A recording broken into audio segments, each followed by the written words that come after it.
మరో పిటిషన్ అసదుద్దీన్ పిటిషన్పై సుప్రీం విచారణ 1991 ప్రార్థనా స్థలాల చట్టం అమలు పరిచేందుకు ఆదేశాలు ఇవ్వాలని అసద్ పిటిషన్ తదుపరి విచారణ ఫిబ్రవరి 17కు వాయిదా 6 పిటిషన్లతో ఓవైసీ పిటిషన్ జత కలిపి విచారణ పిటిషన్ వేసాయంట ఓవైసీ చూద్దాం మన అసద్ ఎక్కడున్నాడు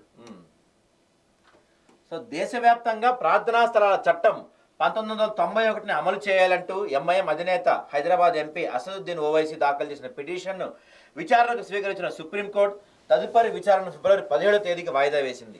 దేశంలో ఇటీవల మసీదు కింద దేవాలయ వివాదాలు పెరుగుతుండటం, మసీదులు దర్గాల ప్రాంగణాల్లో సర్వేలు జరపాలంటూ హిందూ సంస్థలు దిగువ కోర్టులో కేసులు వేసిన నేపథ్యంలో all India Majlis Ittehadul Muslimeen party అధ్యక్షుడు అసదుద్దీన్ ఓవైసీ 1991 ప్రార్థనా స్థలం చట్టం అమలు పరిచేందుకు ఆదేశాలు ఇవ్వాలని సుప్రీంలో పిటిషన్ వేశారు. ఆయన పిటిషన్పై విచారణ చేపట్టిన supreme court chief justice Sanjiv Khanna, justice Sanjay కుమార్తో కూడిన ద్విసభ్య ధర్మాసనం ఇదే అంశంపై దాఖలైన ఇతర 6 పిటిషన్లతో ఓవైసీ పిటిషన్ జత కలిపి అన్నిటినీ ఫిబ్రవరి 17 విచారణ జరుపుతారంట. అంటే డిసెంబర్ 12, 2024 నిజ తరహా పిటిషన్ విచారణకు స్వీకరిస్తూ 1990 చట్టానికి వ్యతిరేకంగా లేదా మసీదులు దర్గాల స్వరూపం మార్చాలని దాఖలైన ఎటువంటి కేసుల విచారణకు స్వీకరించొద్దని దేశంలోని అన్ని కోర్టులకు మధ్యంతర ఉత్తర్వులు జారీ చేసింది. దీని తర్వాత 1991 ప్రార్థనా స్థలాల చట్టంలో ఒక స్పెషల్ ప్రొవిజన్స్ చట్టం ఉంది. ఈ చట్టం ప్రకారం అన్ని ప్రార్థనా స్థలాలను ఆగస్టు 15, 1947లో ఏ స్వరూపంలో ఉన్నాయో అదే స్వరూపంలో ఆదేశించింది. అయితే గత కొన్నేళ్లుగా దేశంలోని కింది కోర్టులు, హైకోర్టులు ఈ చట్టాన్ని ఉల్లంఘిస్తూ మసీదు కింద హిందూ కట్టడాల అవశేషాలు ఉన్నాయని వాటిని తిరిగి పొందేందుకు విచారణ చేపట్టాలని ఆదేశించింది. అయితే ఈ ఓవైసీ వేసే కేసులు ఇలానే ఉంటాయి. ఎంత తెలియగల కేసెస్ అంటే మనోడు 1947లో ఎలా అయితే ఉన్నాయో అలానే ఉండాలి, దీనిపైన ఎటువంటి ఆదేశాలు ఇవ్వకుండా చూడమని చెప్పి కోర్టుకు అప్పీల్ చేశాడు మనోడు. మరి 1947 గురించి చెప్తున్నావా నువ్వు అసలు? మరి మనకి దాదాపు ఒక 100 సంవత్సరాల క్రితం ఎలా ఉందో మాట్లాడుకుందామా? మరి మనం మీ ముస్లింలు భారతదేశాన్ని దండెత్తబోయే ముందు వరకు మనం ఇక్కడ ఏ గుళ్ళు ఉన్నాయో ఆ చట్టాలను అమలు చేద్దామని మాట్లాడుకుందామా మనం? 1947లో ఉన్న చట్టాలు అమలు చేయాలని, 1947లో ఎక్కడెక్కడైతే మసీదులు దర్గాలు ఉన్నాయని చెప్పి నువ్వు పిటిషన్ వేసావో 1947 కదా, మనం 1847 వేసుకుందాం సరదాగా అసద్దు.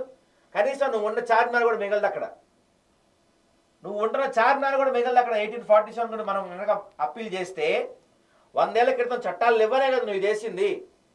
మరి 100 ఏళ్ల క్రితం ఇప్పుడు నువ్వు వేసిన ఒక పిటిషన్, వేసిన పిటిషన్ ఏదైతే ఉందో ఆ పిటిషన్ని సవాల్ చేస్తూ మరో పిటిషన్ నేనేస్తా. ఇవాళ మనకి భారతదేశం ముందు స్వతంత్రం రాకముందు వీళ్ళంతా ముస్లిం వాళ్ళు ఇండియాని దండెత్తబోయే ముందు ఏ దేవాలయాలు ఉన్నాయి, ఏ దేవాలయాల స్వరూపాలు ఎలా ఉన్నాయి, ఏ ప్రాంతం ఎలా ఉన్నాయి, వాటన్నింటినీ పునరుద్ధరించి మన పిటిషన్ కనుక వేస్తే నీ పరిస్థితి ఏంటి అసలు చెప్పు? అప్పుడు నువ్వు ఎక్కడి నుంచి ఉంటావు?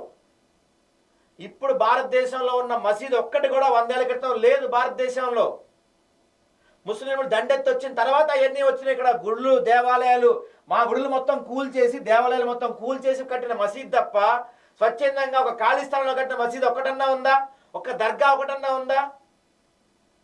ఈరోజు నువ్వు కబుర్లు చెప్తున్నావు కానీ అన్ని గుళ్ళు పూర్తి చేసి, గుళ్ళు కోల్చి కొట్టేసి నువ్వు అక్కడ మసీదులు కట్టారు మీ ముస్లిమ్స్ అంతా. తెలీదా ఎవరికి? జనాలకు తెలియదు అనుకుంటున్నావా నువ్వంతా?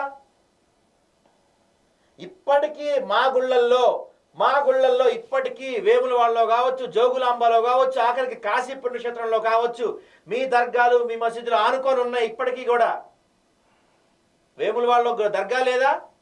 జోగులాంబ ఆలయంలో దర్గా లేదా? కాశీ పుణ్యక్షేత్రం దర్గా మసీదుకి ఆనుకొని మీరు కట్టలేదా? ఎన్ని చోట్ల గుళ్ళు ఉంటే అన్ని చోట్ల మీరు దర్గాలు, మసీదులు కట్టలేదా? విజయవాడ కనకదుర్గం ఆలయం దగ్గర మీరు దర్గా కట్టలేదా మీరు కింద? అంతేందుకండి, అయ్యప్ప స్వాములు అందరూ ఈరోజు అక్కడ ఒక వావర స్వామి అని చెప్పి ఒక ఆయన దర్శించుకున్నారు. అక్కడ మీ దర్గా లేదా? మరి ఇవన్నీ మేము కూల్చాలనుకుంటే, ఇవన్నీ మాకు వద్దనుకోని మేము పిటిషన్ వేయాలనుకుంటే ఎంతసేపు పని అసలు చెప్పి ఈరోజు మాట్లాడు నువ్వు దీని గురించి. ఇష్టానుసారంగా నువ్వు పిటిషన్ వేసావు కదా, 1947 ముందు చట్టాలను అమలు చేయాలి, అప్పుడున్న ఈ ప్రార్థనా మందిరాలు ఏ ప్రాంతంలో ఉంటే వాటిని అమలు చేయాలని చెప్పి నువ్వు పిటిషన్ వేసావు కదా. మరి 100 ఏళ్ల క్రితం మీ ముస్లింలు దండెత్తక ముందు భారతదేశంలో భూగోళం ఎలా ఉంది, ఇక్కడ గుళ్ళు ఎలా ఉన్నాయి, దేవాలయాలు ఎలా ఉన్నాయి, ప్రార్థనా మందిరాలు ఎలా ఉన్నాయి, ఇవి తిరిగి పునరుద్ధరించాలి అని చెప్పి మేము కూడా పిటిషన్ వేయలేక కాదు. అనవసరంగా ఏదో విధంగా ఏదో ఒక అంశంపై గొడవ లేవనెత్తి ప్రశాంతంగా ఉన్న దేశాన్ని నాశనం చేయాలని మీ కుట్రలు తప్ప నిజంగా 100 ఏళ్ల క్రితం మన భారతదేశంలో ఎన్ని దర్గాలు ఉన్నాయి, ఎన్ని ప్రార్థనా మందిరాలు ఉన్నాయి, ఎన్ని మాస్కులు ఉన్నాయి. ఈరోజు పిటిషన్ వేశాడంటే ఈయన